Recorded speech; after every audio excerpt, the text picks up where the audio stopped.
I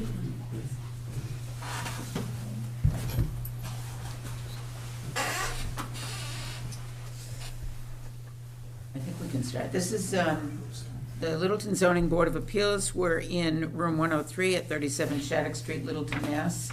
It's October 16th at 7 o'clock p.m. I'm Cheryl Gould, Chair. This is Cheryl Hollinger, Vice Chair. This is John Sewell, Clerk. And then we have Rod Stewart and David Outman.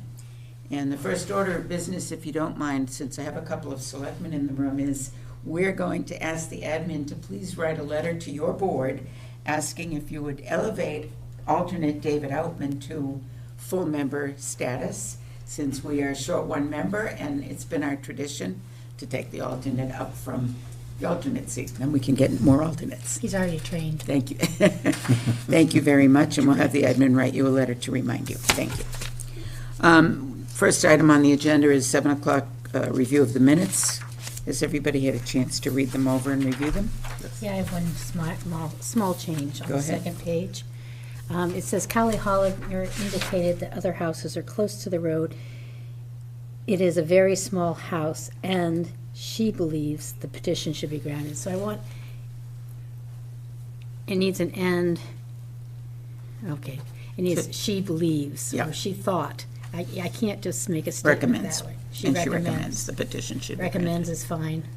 We should, it's whatever. Okay. But it needs something there. I also note that in the paragraph right before deliberations, the last sentence at the top of the page there of that paragraph says, Chair Gould stated that the petitioner's proposal won't be a derogation from the neighborhood or the zoning bylaw, and I just think that should go under deliberations. I'm not sure that's where I said it is wrong, but I think it should have been under deliberations. So if you could move that sentence, that would be more accurate on the minutes. And I have a couple things on page one. Go ahead. On the top, absent John Field member, he's not a member anymore, is he? I think he was on the date that this is noted as an absence. I think he's since, Did he ever get reappointed and sworn in? no, but he was holding over too, and so we checked with him that he wasn't going to ask to be reappointed. Okay. In case the mail also missed him. Okay, and the second one, under 710, the second paragraph, is Allison Fortune the homeowner, or were both the homeowner? I looked that up when I did the decision, and they were both the homeowners. Then Allison. that should be homeowners, plural. Allison had bought the house, which is why the deed was in her name, but then she got married and Yeah. included her No, I husband. just, if there was Yeah. both, it should be homeowners, not Okay. homeowner. Minor thing. And then I'll take a motion to approve the minutes as amended. Make a motion to approve the minutes as amended. Cheryl, and second, please. Rod, seconds. All those in favor, Rod? Aye. Cheryl? Aye. John? Aye. David? Aye. Aye. Are we gonna do roll call now? No, I just want her, I don't think she can always tell whose voice it is on the tape. And Oh, okay. Lucy has been typing the minutes from the tape, so I told her I'd try a little harder to identify people. Okay. The next item on the agenda is members' comments. We do have a hearing scheduled for 7:10. I can't start it early because it's been noticed for 7:10 in case someone else is planning on coming. So any member comments this week? You guys noticed the plantings in town? The garden club has done an astounding job this year, and I believe the selectmen should recognize that at a select board meeting. You shouldn't I'm come here with not your work. even in the garden club. I must admit, my sister is president. But haven't they been beautiful this summer? The cannas, the really tall flowers are called cannas. Yeah, I like those. We can talk about anything other than what we're going to talk about. So I wanted to point that out and suggest the selectmen recognize what an outstanding job the garden club has done this year. Noted. Noted. Which remembered, whether I remembered to announce it on Monday. I can only do It'll so be on our much. minutes if you want to look it up. I hear that they also are planning a very special meeting with a particularly wonderful presenter that they want to invite the town to attend. So I think they may be coming before you to talk about that. So, and to get the word out. We are also supposed to review mail received by the board, and I don't believe there is any this week. Did anybody Nope. No, get anything? And nobody has anything else to add. we don't have Boy Scouts So, here to I know, talk we'll to. twiddle our thumbs for 4 minutes. We did have a delightful meeting last week where the applicant was a co-Boy Scout leader. So he brought his boy and another boy in to watch the meeting because they're working on their civics badge. Citizens. Citizens, so Citizens, I thought that was a great time and a great experience for the boys. especially since we were able to approve it.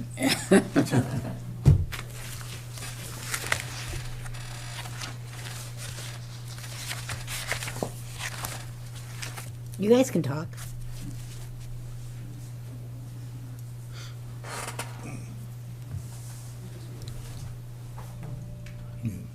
We should talk about the Patriots.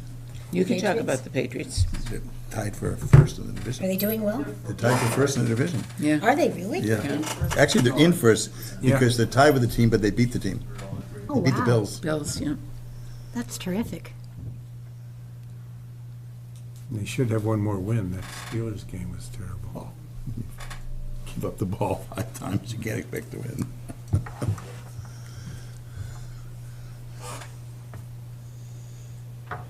I'm going to give it one more minute, and then I'm going to call the hearing, because we have a few little administrative details before we start the presentation anyway, so that'll lead up the other minute. And that way people won't sit around doing nothing. You're probably on the clock. Well, we have, No, he gets, One more minute. he gets all the overtime for free. Salary. That's, yeah, I used to have a job just like pictures that. there. I got all the overtime I Travis, wanted. it's Avery and Stetson. Anyone want to see pictures of my granddaughter? No, not at the meeting. Yeah. it's very 7:08, so I'm going to open the hearing. We won't start the hearing until we do the administrative stuff, okay? The meeting is supposed to be opened at 7:10 PM. It's 7:08, so I'm just going to call the case. The case is number 25-980, 87 Tehadawon Road. The petitioner, Habitat for Humanity, seeks a variance pursuant to Section 17326A, the Table of Use Regulations Schedule, to construct a two-family dwelling and other such business as may properly come before the board. I am a direct abutter to this application, and so, Madam Vice Chair, I need to stand down and give you my position. You need to chair the meeting. However, I don't need to leave the room because I'm allowed to speak as an abutter. Okay. Having, well, David, think I still need, you haven't been sworn in yet, so I still need, Warren is an alternate. oh, right. And so I need to appoint you as an alternate to the hearing. We have to wait a couple more minutes. We really aren't allowed to start early. One more. I think she just ran because I offered pictures of my granddaughter. I've only shown him to you once. All right. Be careful, I have thousands of pictures of granddaughters. So do I. And she's only 16 months old. Graham said she's a little terror. She's a lot of fun. And she has me wrapped around her little finger, which is just where I want to be. Okay, come on. There we go. Welcome. Would you introduce yourself, please? And Absolutely. let's start with your name. Yes, I'm John Plifka. I'm from McCarty Engineering. I'm here tonight representing the applicant, Habitat for Humanity. As mentioned before, we're applying for a variance to construct a duplex at 87 Tehadawon Road.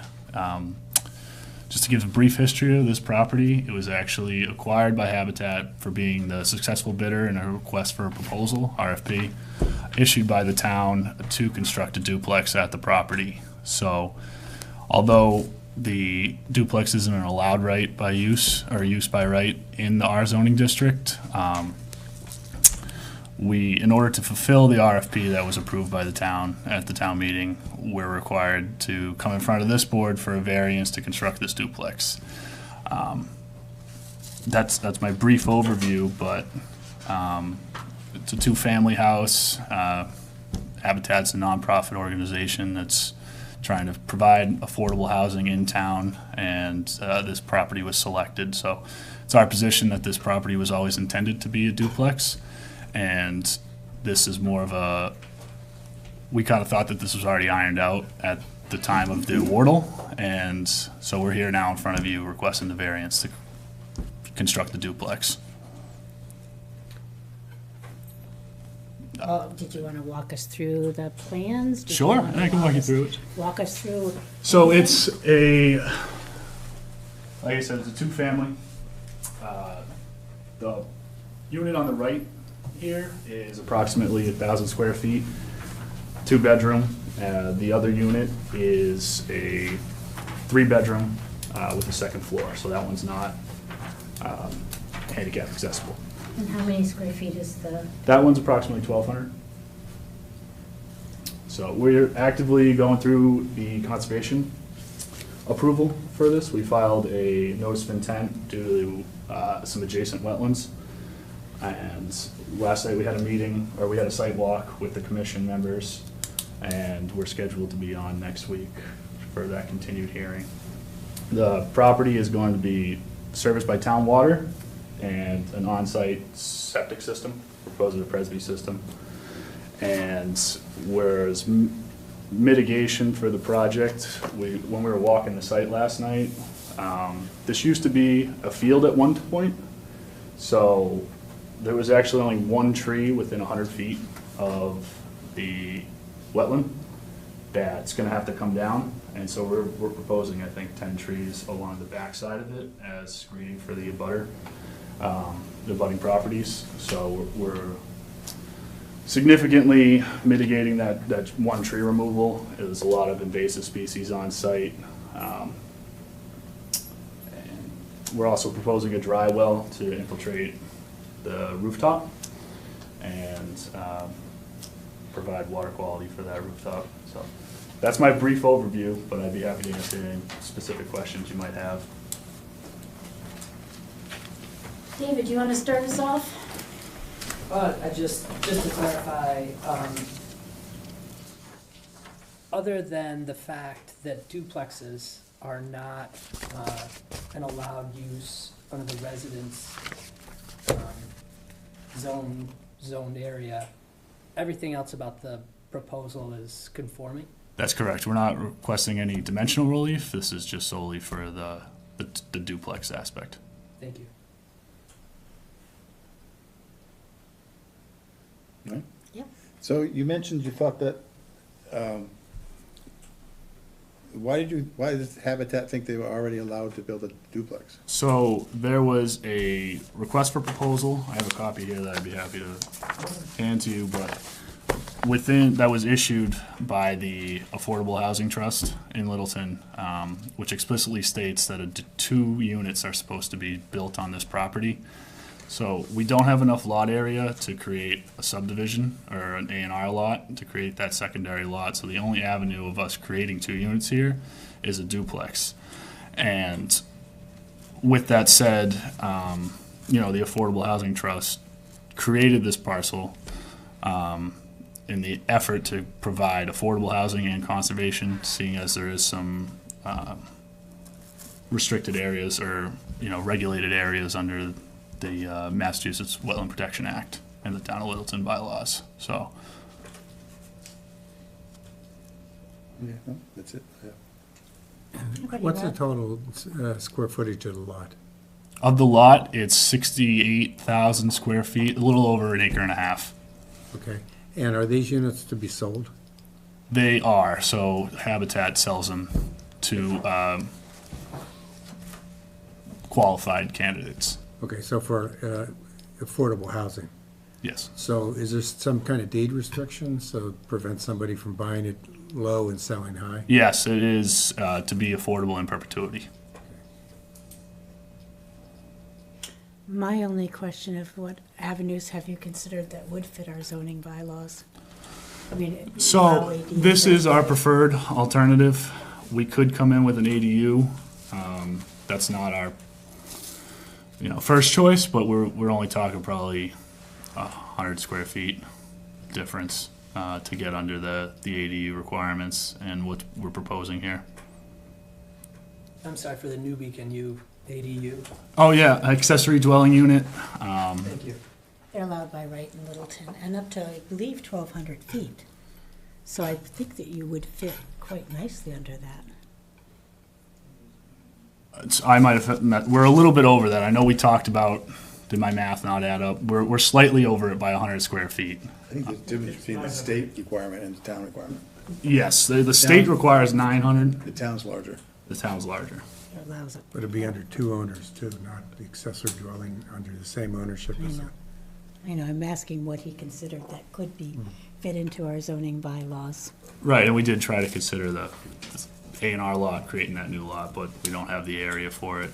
So, in an effort to reduce the impact to the wetland area, we feel that the duplexes are our best alternative. We have a lot of people in the room, so I'm going to start with neighbors and abutters. Would anyone like to speak? I would definitely like to speak. Could you step back? Sure. Thank you. Sorry. if that's okay. Come up. I don't really want to speak, but I will come speak. The last time I was before the zoning board was actually, I'm Mary Ellen Lyons, 79 Tadawon Road, so I'm the closest, most direct abutter to this project. The last time I came for the zoning board was probably 1999 when we built an in-law apartment, so an accessory dwelling unit for my mother to provide affordable housing. So I understand the struggles with affordable housing. And this project, obviously, we've been watching very closely, my husband and I, who's traveling this week, so he couldn't be here. But if you'll indulge me a few minutes, I do have a little bit more background information, I guess, because I've been following this closely for the last 5 years since we passed this at town meeting, if that's okay. I will promise to try to be brief. But I've been keeping a file over the years because obviously we are our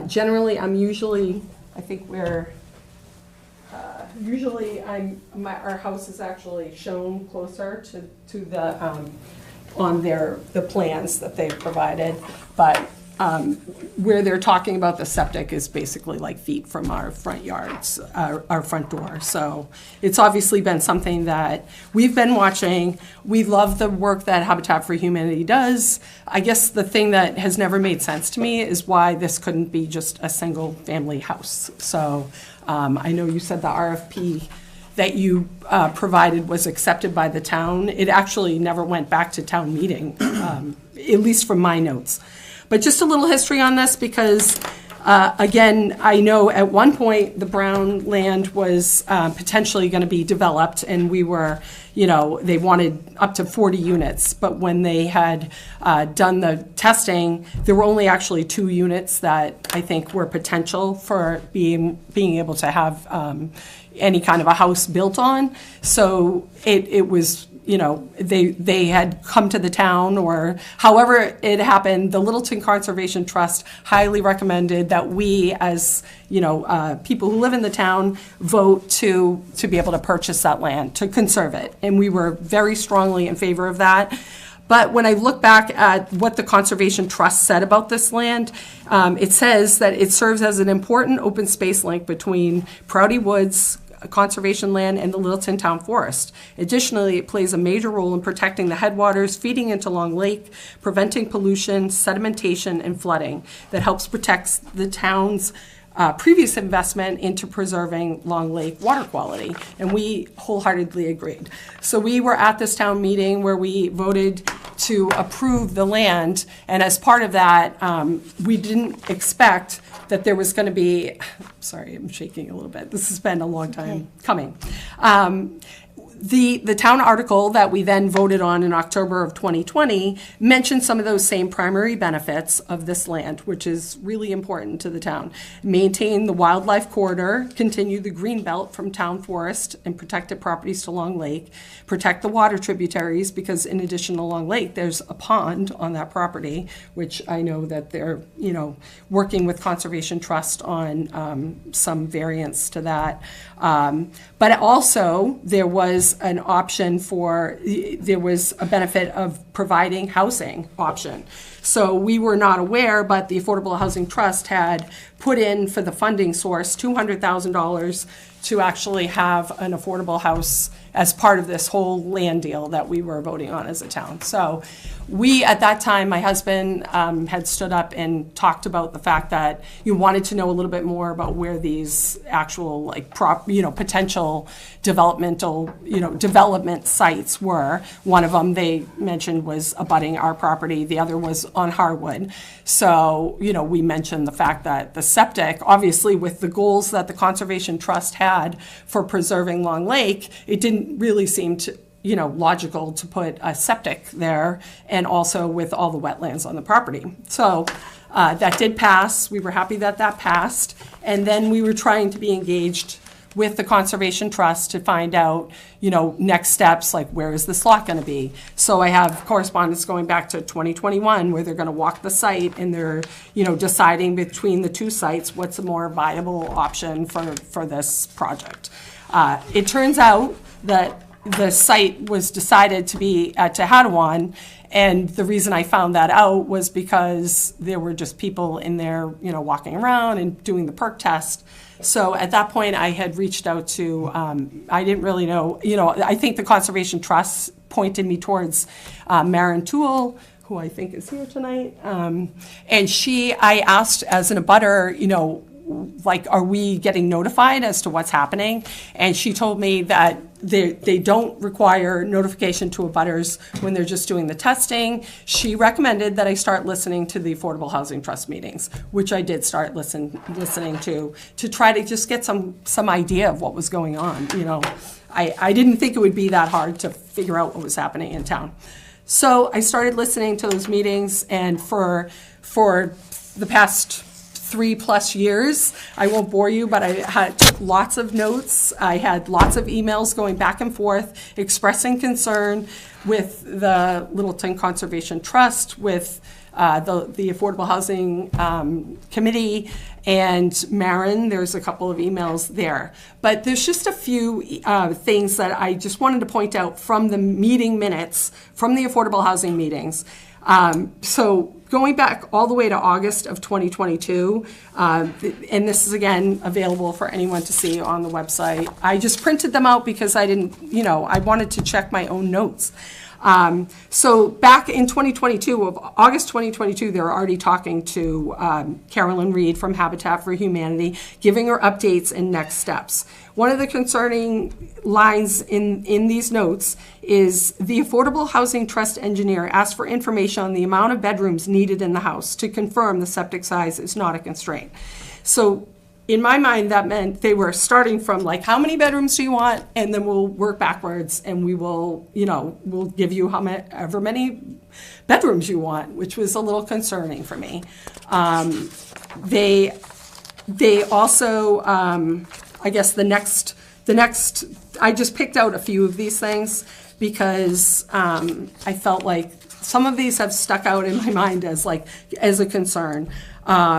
So one of the notes that I have from the October 17th, 2023 meeting, which is 3 years after they bought the land and were planning this, one of the Affordable Housing Trust members asks what the size of the lot is. At that point, they say it's 1.2 acres. I know you just said 1.5, so I'm not sure exactly what it is, but it said the site perks, because they're asking, why not build it even more? Why not, it says, it suggests that if the septic supports it, consider building a triplex. I didn't really, a triple, decker or something. The site perks, but when Habitat did a sketch for a 4 or 5 bedroom, it covered most of the site. It's not feasible to build a larger number of bedrooms, and increasing the lot size creates more wetlands. And then I speak up at that meeting, so I'm in the notes just saying, as a direct abutter, just reminding them of what we voted on in the town. Again, I don't know why the duplex terminology was ever in that town, amendment or whatever, the thing we were voting on, because I assumed if they were putting that language in there that they had already done this process. This is, I guess, the most confusing part to me, is because they've been talking about this for 5 years, and it's basically been presented as it's a done deal. So we'll try to work with you to make it the best it can be. But I was never aware that it was not already approved to do a two-family. So again, I can see a single family, but a two-family with 5 bedrooms could potentially mean up to 10 people, I guess, if you had two people in each bedroom in the units. Whereas a 5-bedroom house, you're probably not going to have that many people. So a single family versus a duplex, I feel like, really changes the dynamic. One more thing I'll point out, because I don't want to keep everyone too late, but I feel like this was the most, kind of summed up the project. So when the RFP was actually, the response was due in June of 2024, Habitat for Humanity was the only respondent. I was not surprised by that, because I didn't think any other developer would take on that land, knowing the restrictions of the wetlands, knowing that it's not zoned for two-family, knowing that it's really kind of a losing proposition. So their plan was to build 2 houses. This is per the meeting notes on June 25th, 2024, Affordable House Trust meetings. Cost, 2-bedroom houses at the cost of $518,000. Duplex will have a total of 5 bedrooms, a 2-bedroom unit and 3-bedroom unit. Habitat is looking for funding for $350,000. That's in addition to the $200,000 that was already passed. In subsequent meetings with the Affordable Housing Trust, they said no to that. That they were willing to put an additional $100,000 into the project. This is a 300, yeah. So there's the land. Was $200,000 already paid for by And the Habitat for Humanity is paying. Well, this is their RFP, I guess. I don't know if you have the town's details. RFP. This is what they discussed. Okay. This was their plan that was put forward to the town, that it would be a cost of $518,000. So it was basically discussed that this was a losing proposition, and again, much needed affordable housing, but they were only going to sell these units for $200,000 each. I'm trying to understand the math here, I'm sorry. Yeah, I I don't know. mean to interrupt your No presentation. problem, please. But, so the town, 200,000 was the town's part, the housing pilot. authority's part of, am I getting this You right? guys The can housing clarify authority this, I'm part? sure. You guys I can might clar- be, I was just saying, I might be able to shed a little bit of Yes, I'm sure you will. Do you want mind, me to- Mary Ellen, want me if he, to- if he interrupts just for a minute? Oh, no, not at all. No, these guys have been involved in the, here, let me move You out have of to, your way. you have to, I want you, I want you to be able to finish. And I'm almost done. I'll be very Promise. brief. Matthew I just Nordhaus, need to bring- 43 Star Hill. I'm on the Affordable Housing Trust. The Affordable Housing Trust paid $200,000 as part of the purchase package for the Brown land, which included grants from the state, money from the town, a whole bunch of funding sources. Some of those funding sources were tied to developing affordable housing, which is the reason why this lot is set aside as an affordable housing. So that's where the 200,000 number comes in. When we issued the RFP after Habitat responded, they estimated that they needed an additional $318,000, I can't recall the exact number, to build the house. So this would be in addition to the donations and the donations of time. So they're not paying anything for the land? That is correct. They didn't pay, they paid $1, I think. Yeah. And they want us to kick in? I No, mean, no, it they doesn't don't- matter. they don't want us to kick It's in not- anything. It's I not, really don't think any of this is relevant. no, to it's our not, hearing. is it? No, It's it's really not. information, but it's not relevant Yeah. to our hearing.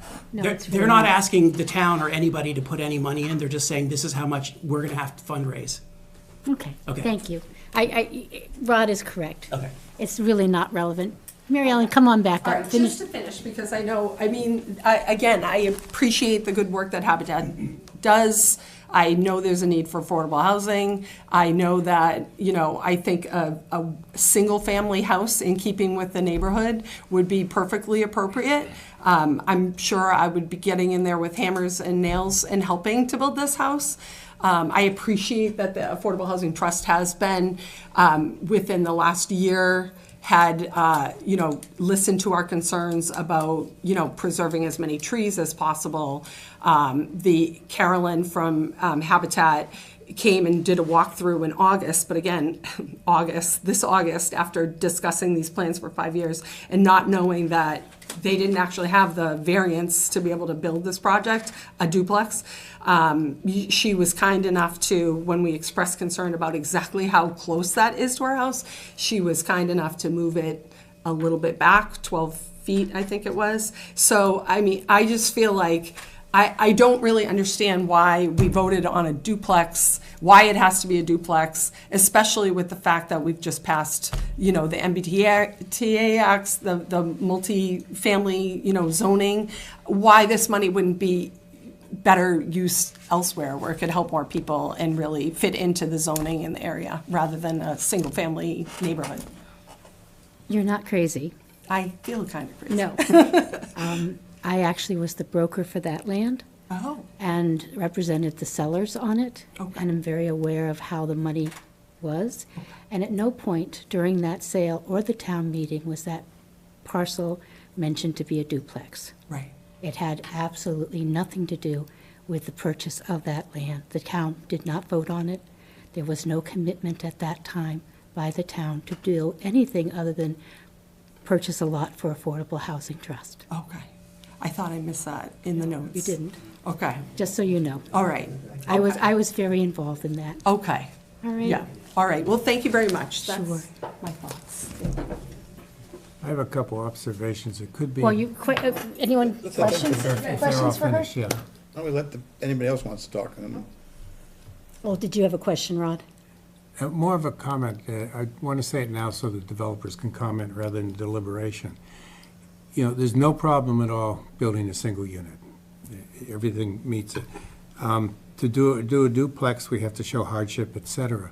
If there were 80,000 square feet, you could say, the house, they could put two houses on there, but because of topography and so on, they can't put two structures, so they build one structure. That might be an argument for us to say it's okay. I'm concerned, even though I think it's a fine plan, I'm concerned that the bylaw doesn't allow us to do that. And, I think this is a conversation for yeah, deliberations. well, I wanted to do it now in case they wanted to respond to that. 'cause they can't We respond can without certainly, deliberation. give them that opportunity. And in Any other neighbors But I or do have abutters? ano- Go ahead. I do have another question. Did you consider a 40B for this? Because then you could do it. We couldn't stop you from doing a duplex. So when we originally started the process, we were under the impression that a duplex was, since it was in the RFP, it was allowed, so that's what we pursued. When we came out and found that we had to come to this board for a variance, we filed the necessary materials, and here we are today. Just to comment on, the mention of a single family, it's not economically feasible for the lot that we're getting numbers back. We've gotten some quotes. I think the site work alone is $160,000, and in order for Habitat to award these houses to candidates, it has to make sense. You can't just have I don't know the exact numbers, but essentially Habitat buys it and the family or person awarded has a mortgage that they have to pay, and it's a flat rate, it's a reduced rate. And when you get construction costs rising, no bank is gonna issue the funds for a affordable housing unit that costs a lot more than, the reason for the duplex is to offset the cost. But doesn't a duplex, when you do a multifamily, the site costs are much higher. I mean, you have to have more parking, more wider driveway, you have to have, It's relatively about the same. You need the two houses in order to make it economically feasible. So did you consider doing a 40B? I don't believe that we explored that. I'm going to go back to neighbors. Maureen, I'll get to you, thank you. I'm going to go back to neighbors. And anyone else from the neighborhood would like to speak? I'd like to speak as an abutter, but I have no problem if Mara wants to present first, and I'll, go ahead.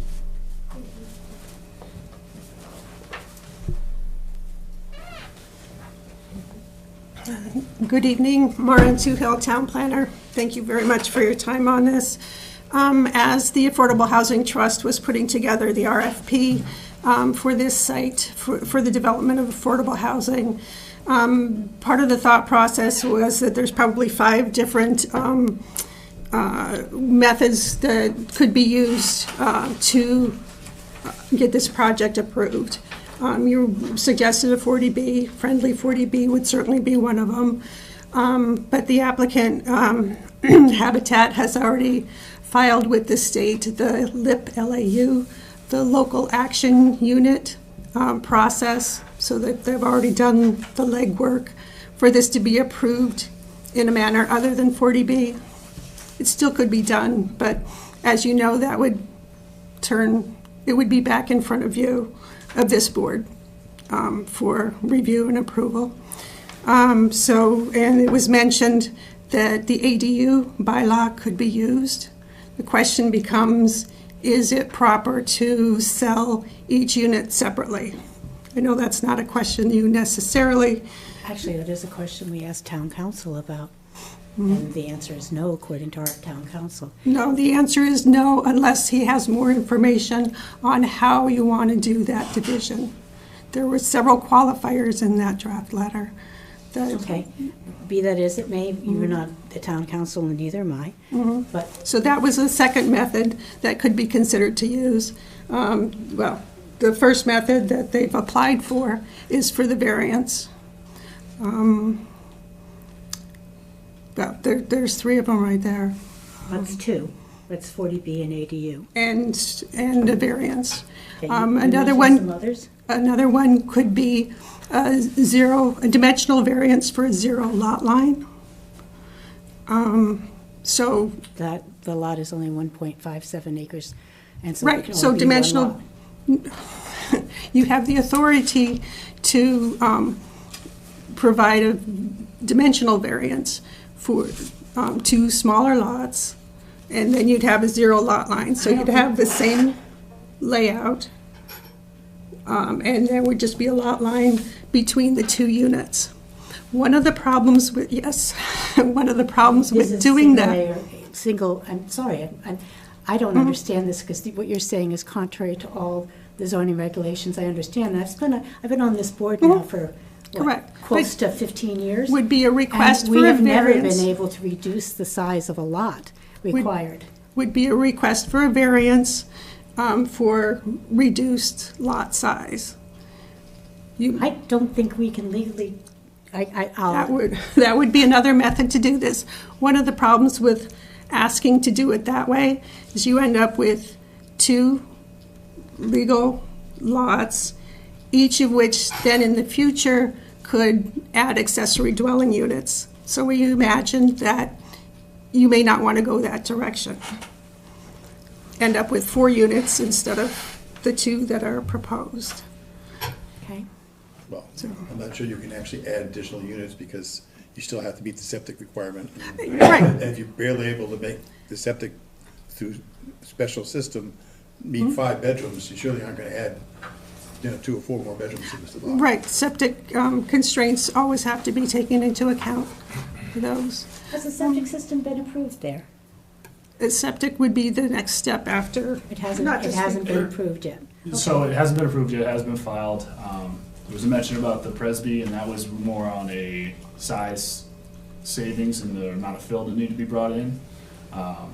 Not so much that we couldn't fit it, so we did have to fit both a Presby system and a traditional, which both fit on site. Well, yeah, but you're saying that's for like 5 bedrooms versus, adding additional units would be. Correct, that is the septic that Building we a 9 submitted. bedroom system, and don't imagine that's gonna fit.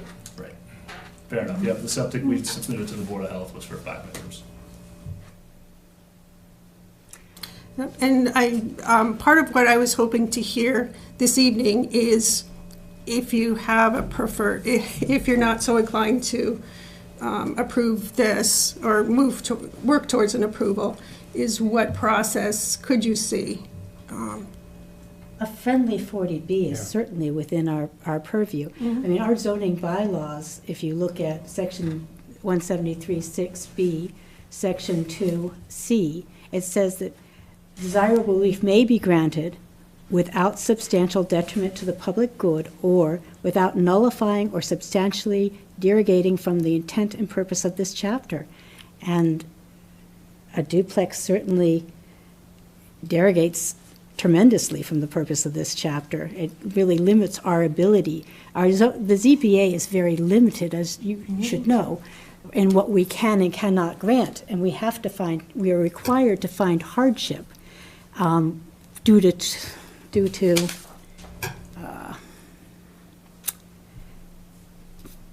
Soil conditions. sorry, thank you, soil conditions, shape or topography of the land or structures, especially affecting the land or structures, but not affecting generally the zoning district. So it's saying that we can't change the zoning, but we can, for someone who is in a very small lot, we can grant a side setback relief that allows them to build a garage. Okay. That kind of thing we can do. We can't. When you, and. So a so 40B is about the only thing that I see that works. Well, so part of the thought process is how does this differ from protected use ADU? And I say the words protected use ADU because of the new state requirements for accessory dwelling units, that they be allowed by right. They're not applying for an ADU though, they're applying for a duplex, which is not allowed by our. Two separate units, not under one ownership. And I got to tell you, as a real estate broker, I just recently sold a house with an ADU. If I could have divided that house and made two condexes, I would have gotten a lot more money for those sellers. This is not something that our zoning allows. And that's the request for a variance, correct? You're right. Question before you leave the chair. Maybe through Madam Chair, through you to the engineer or to Habitat. If a duplex were to be granted under a zoning variance, how would these units be sold to two different buyers? It still would be a duplex on one lot. And how would you envision that each unit gets sold to a buyer? It would be similar to a condo document. You would condominiumize it, which harkens back to Cheryl's statement just now, is that if we can condominiumize multifamilies anywhere, that begs the question of whether every ADU in town could be condominiumized and sold to two separate owners on every lot that has an ADU. And that's worrisome to me. The other thing is, there are a lot of families in town, even in town here, that need ADUs. Marianne was talking about building one for her mother. One of the reasons that we passed the ADU bylaw, I was at that town meeting, was to help elders stay in their homes or live with their families, and we even allowed them to be rented so that the families could recoup the cost after the elder passed, or the idea was to be able to age gracefully in your home. Has Habitat for Humanity thought of trying to find a family? I mean, I believe I could find a family in Littleton that could use this property and would, as with a house and an ADU, that would fall within our zoning bylaws. So I believe that question's already been answered by the engineer. He said the cost of development, you need to sell 2 units in order to make this project go forward. But at allow this project to go forward. $200,000, I would think there'd be a number of families that could afford $400,000 for a house with an ADU. Wouldn't that make sense? I'm not going to try to answer the numbers for Habitat. I don't have. Thank you. I don't have those. Thank you. Yeah, thank you very much. Yes, please, Ms. Gould. I'd just like to speak as an abutter about the whole project. I am an abutter, and I'm speaking as an abutter and not as a chairperson of the zoning board, but I will say my house that I live in is approximately right here. So from my house, you would see all of the traffic and the entry and the driveway. I also own the house next door, which I purchased for my mother years ago, for her to age in place, and now that she's moved along, I'm keeping it for myself to age in place. So I do own the one directly across the street from the driveway too. And there's a couple of things I'm concerned about in the neighborhood, and that is it's a very, very wet area, and so I'm concerned about runoff and drainage. Realistically, it's my drainage that's going to run onto this property and not vice versa because I'm up gradient, but we are very, very wet. And most of what the testing and development has been done has been this past summer when it's been unusually dry and high, low water table. So that's one concern, and that begs the question of the septic system having the capacity. You said you have a design, and is it already designed with variances, and do you know what those variances are? I have a neck fusion, I can't turn my head. No. I'm not trying to be stuck up here, I just can't. Go ahead. So, my recollection is that the septic plan we submitted did not request any variances from Title V. Okay. The other thing is, as I said, the sale of the property, how does the sale get accomplished? And I think you answered that. It would have to, if it was granted as a variance or as a 40B, either way, I think it would have to be then condominiumized and sold as a condominium, so the underlying land would still be in the condominium ownership, correct? I'm not totally positive on how that would get executed, but I know that areas would be dedicated, as common space, and then there would be, we refer to them as condo docs a lot. Two owners. Yeah, two owners. Okay. But I don't know that that's exactly how it would happen. We have That's- housing that's- authority members here. Do you guys know? I don't know how they're. It's not a form of zoning or housing authority. A condominium is a form of ownership, and I think that what the engineer said is accurate, that the condominium documents get drafted and a condo association made up of the two owners owns the underlying land. Yes, and that would be, And then I would be concerned if it's a Presby about how frequently the pumping and the clean out and the monitoring of a Presby happens and who pays for that in this situation.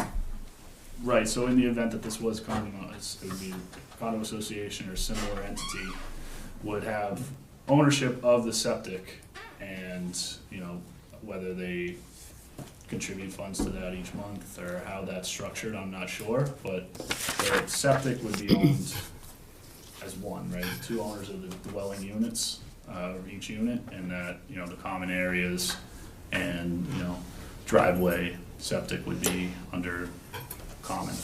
Has Habitat for Humanity done conducts like this before? I believe so. I don't know for sure. I'm not part of it, but I would imagine they have. Carolyn from Habitat unfortunately wasn't able to be here, so I'm kind of filling in, but I would say yes.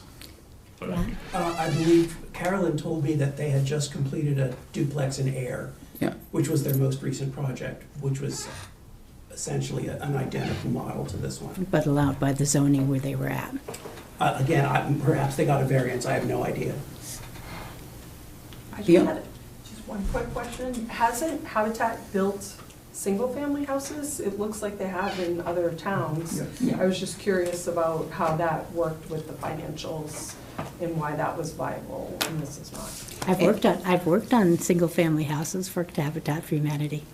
Sure, and it's all a case by case, right, to do with the site conditions on site because of the overgrowth and some of the invasive species, the septic system, and the earthwork that's gonna have to be done to create this. So this specific site, the single-family model doesn't apply, or it wouldn't be feasible. Unless the town could see fit, or the Affordable Housing Trust could see fit, or the CPC could see fit to grant you a little more money to build a single-family home on this site, because a affordable single-family home for a family in a neighborhood that's all single-family homes would be a very desirable commodity for an affordable user that qualifies.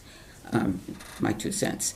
But when I say the tail wagging the dog, this is what bothers me. We have a zoning bylaw in Littleton that has said no two-family construction. We do allow two-family conversion for the older homes, especially the tenement homes that are larger downtown kind of properties. But we do not have a two-family zoning bylaw. In order to get there on any property in Littleton, to have a variance for two-family, I see it as having to be a use variance. It's not a dimensional variance. And the zoning board was roundly criticized, in my experience on this board for many, many years, for granting use variances because the use variance is supposed to be the very last tool you use in your toolbox. And we almost lost that ability to grant use variances because of granting one that the town didn't like. And so they brought it before town meeting to remove that ability from our zoning board. So it's been the board's position, as I recall, never to grant a use variance when there is a worry that we might lose the ability to have it in the toolbox for when you really, really need it. The problem I have with this property is by the presentation, the admission is they only need the use variances to make the property buildable as a two-family, because as a one-family it doesn't work and they never would have been on the RFP. And as a one-family, maybe the town needs to revisit what other use it could be put to, such as conservation, or maybe the town owns one family or something else. But for us to grant a variance, we have to decide, for this board to grant a variance, you have to decide, that a use variance is something you want to risk doing, and you have to find hardship. And I don't see any hardship on this. This is a lot that's 1.5 acres. It would support a one-family dwelling, like every other acre or 1.5 acre lot in town. None of them have come before you saying, gee, it's too expensive to build a one-family, let me build a two-family, and ask for a variance in that way. This applicant also knew that they needed a variance because they went to the building inspector, who wrote a letter about it, and you may want to read that into the record, but it basically says, you propose to construct a two-family dwelling in the residential district pursuant to 173-26. Two-family dwellings are prohibited. Therefore, a variance is required from the zoning board. And then the variance requirements are that you find a literal enforcement would involve a substantial hardship, financial or otherwise. And the zoning board always has found that you can't create your own hardship. The Habitat or any buyer doesn't have to buy this lot and build on it. That's not a hardship. The hardship is owing to soil shape or topography. So I'm troubled by the two-family. Now, as Maren has said, excuse me for using your first name, but it could be done as a 40B. Maybe that's how it should have come down, as a 40B through the selectmen's grant of a friendly 40B, a LIP, and maybe, as you said, the work was already done preparatory to that, including getting the letter, site-specific letter from the state, so it wouldn't be a great hurdle to come back as a 40B. Yes, it comes before this board again. The board has some discretion because we're already at the 10%.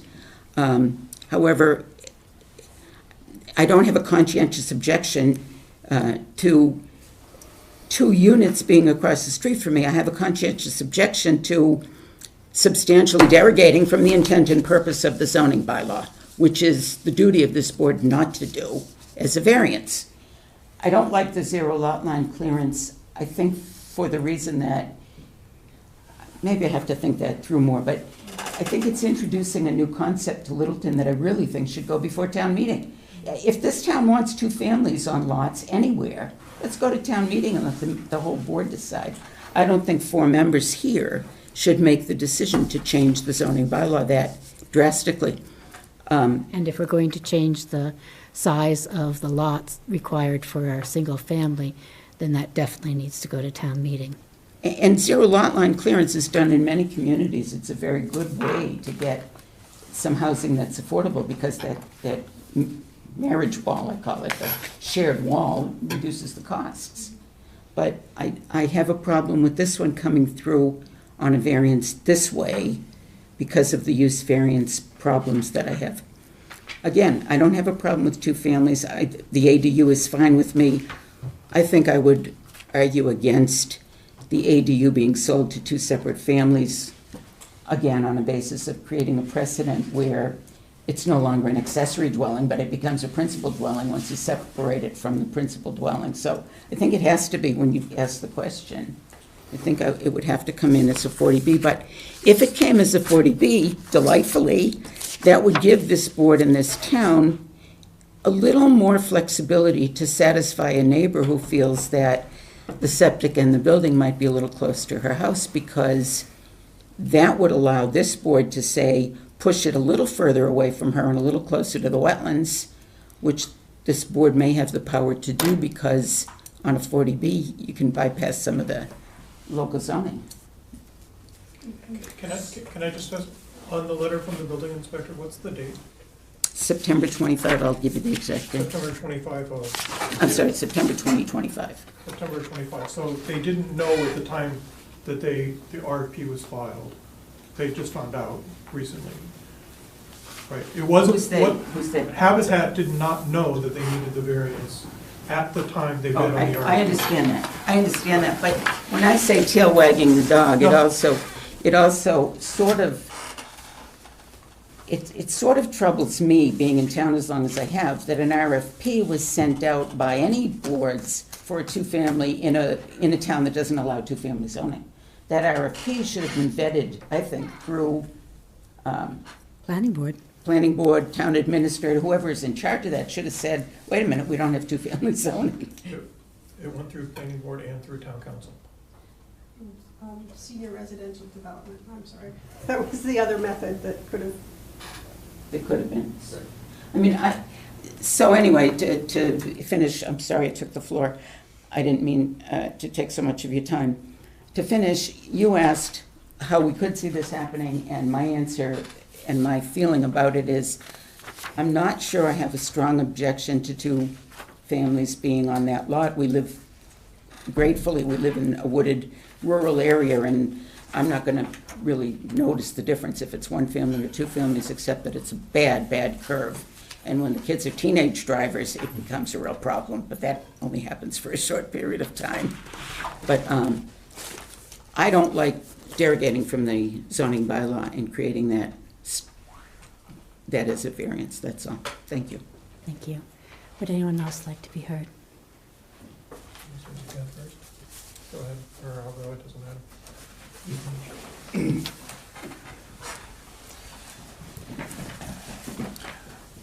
So Mark Rambacher, I'm on the Affordable Housing Trust. I've been on the trust for about 2 years. I remember when we bought this property, well, we didn't buy just this property. We bought the whole thing, the way it was presented to the town, and the way it was funded by the town was that there was going to be a carve-out for affordable housing. It wasn't never designated what lot was affordable, but because we were doing affordable housing, the state kicked in a large portion on a grant to help us purchase this property, right? Eventually, well before I got on the board, this was the property that was decided.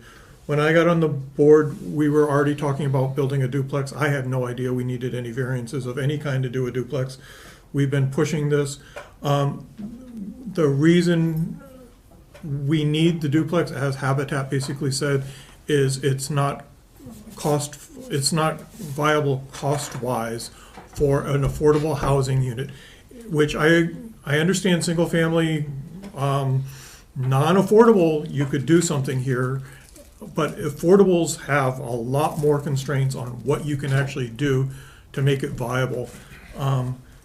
This was presented, I mean, the Affordable Housing Trust is in this for a couple $100,000 already, which is a lot of money if you were going to spend it for a single family. It's, when you spread it out over two, it's still a lot of money, but it's half. So we are trying to make the town, the money that the Affordable Housing Trust is taxpayer money, we're trying to make the money go as far as we can. I agree with Sherry on some of the variance issues, but this is where we get into a financial hardship and a betterment for the town. There's a lot of things that we can do variances on for the town because of a betterment, right? And adding affordable housing is considered a betterment. So that's where you get into where you can grant some of the variances. So like I said, we didn't, sitting on the Affordable Housing Trust, I had no idea there were variances that were required. I assumed everything was hunky-dory to go forward. I don't understand how that could be. You had. I'm not a zoning person. I believe you, but you had Maureen on your affordable, Maureen knows this. Maureen's known this, she's been worked for this town for how many years, Maureen? I don't see that's material. Well, So I mean, I don't understand that. the zoning bylaws or we, something. we went through this with, the RFP was presented. Their RFP went through town council, it went through as many reviews as we could before we issued the RFP. So we thought everything was fine from the Affordable Housing Trust side. I read the RFP. It does ask for a duplex to be built there, and then it goes on two paragraphs down and said that all such construction will be in line with current zoning. It's so contradictory, I just don't understand, but I understand you don't understand. You're not on the ZBA, you're not on the planning board. You're a wonderful selectman who works very hard for the town and puts a lot of time and effort in, and it's very appreciated. And I wish we had more land and we could have done more than one, and we didn't have to be here for a variance for a duplex, or we could have done more units, right? So, but this is the situation we're in, so. Okay.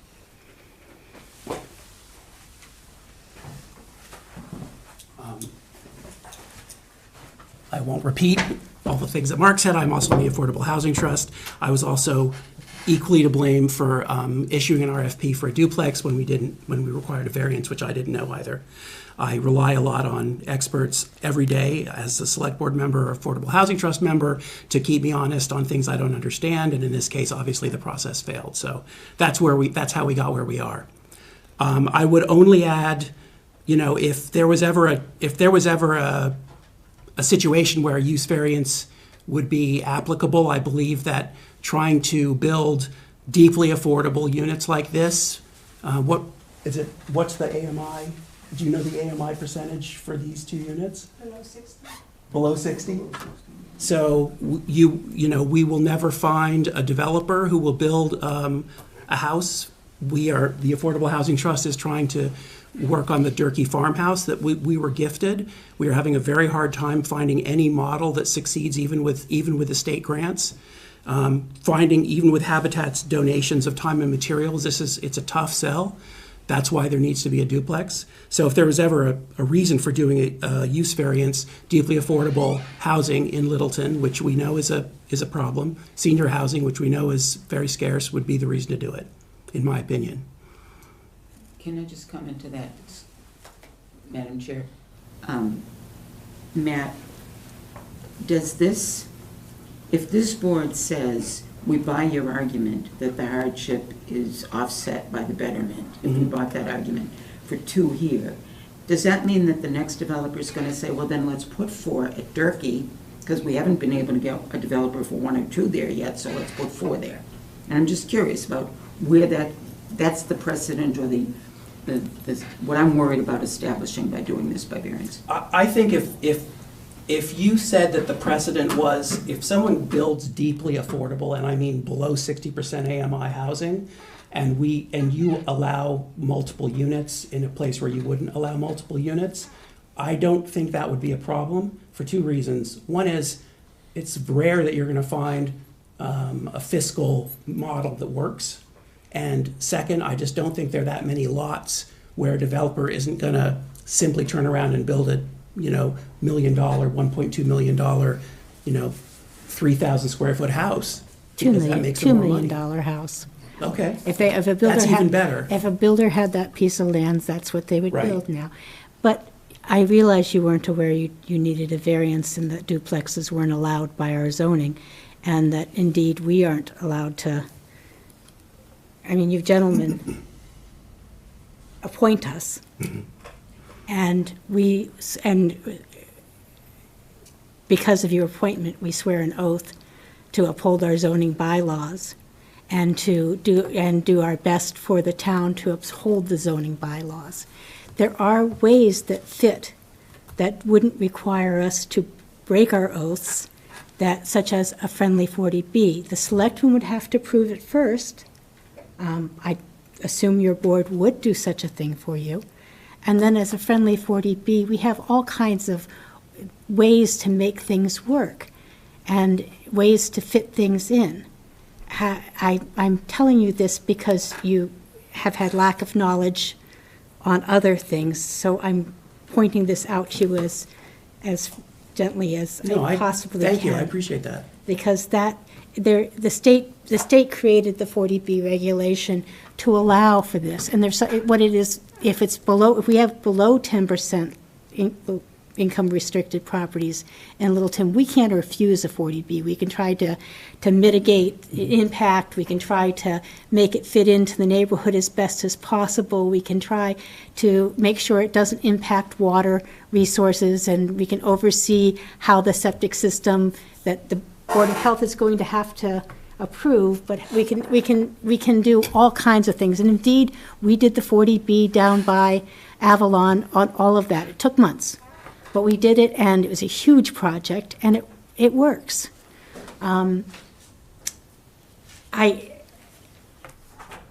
friendly 40B means that we're above 10%, which we are, and that means that we can, have more of a say. If the selectmen could say no, and that would kill it. The selectmen say yes, they can come to us. We can say, okay, let's look at all the details. Let's see if we can mitigate the impact on the neighbor. Let's make it work. I just put that out there as trying to make sure you know all the options. I appreciate that. I guess my final statement would just be I do believe that you have it in your power to approve this without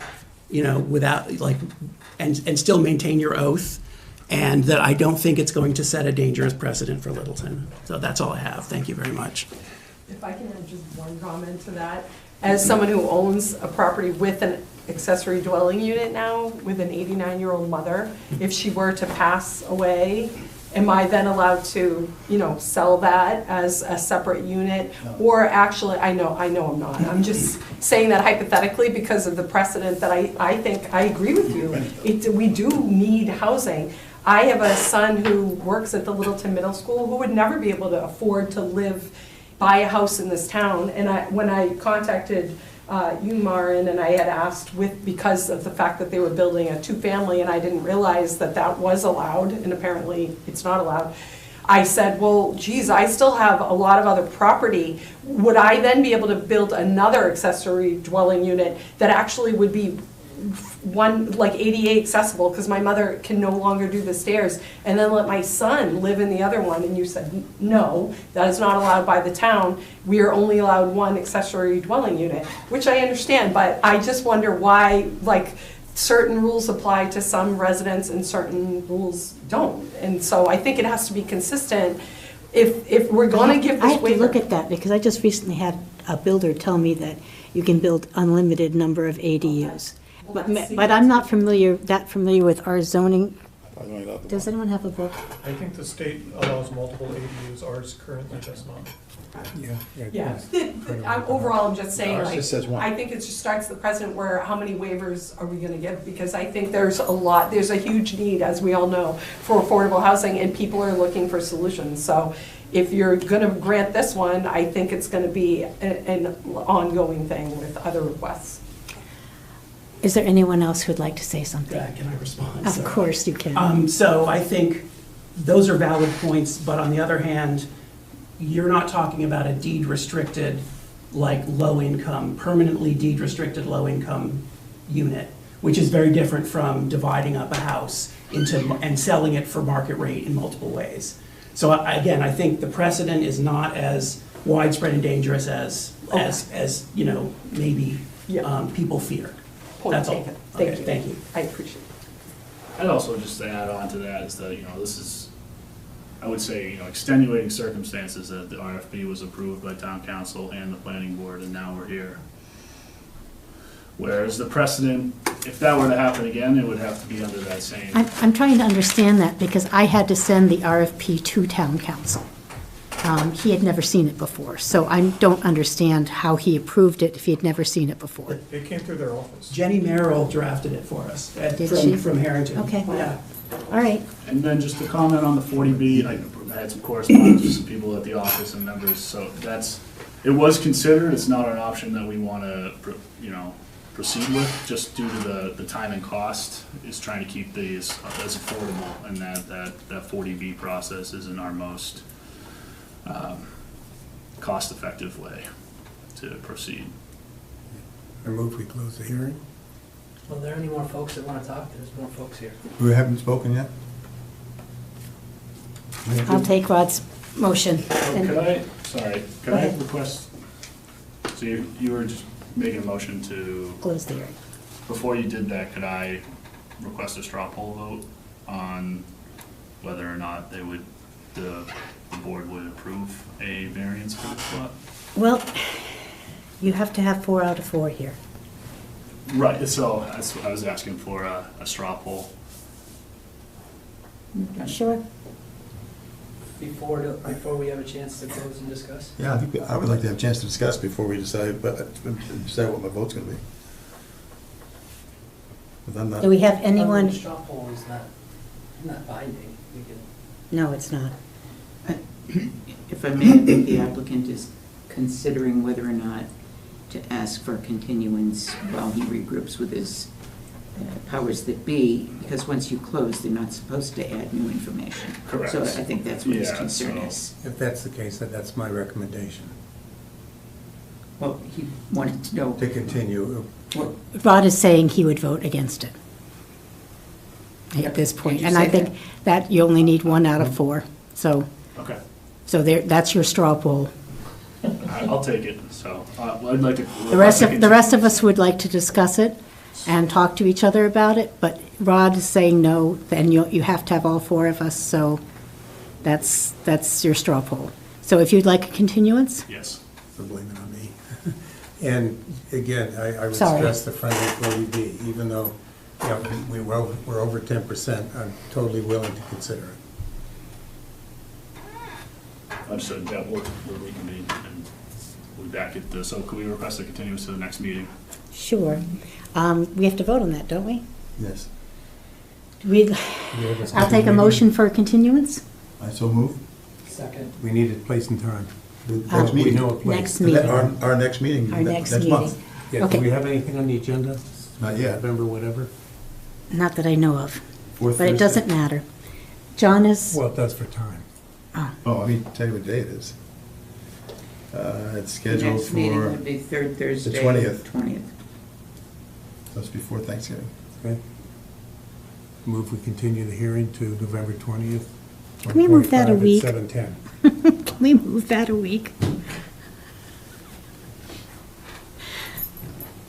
What? It's not how I want to spend my 65th birthday. Look at every holiday. And I can't take off because there's only 4 of us. I'm sorry. Can we change that meeting date? Is Not that, easily, because the room's already booked for us on that day. It's only a day, just go the day before, for your birthday. okay. John has made a I suck. Sorry, excuse my language.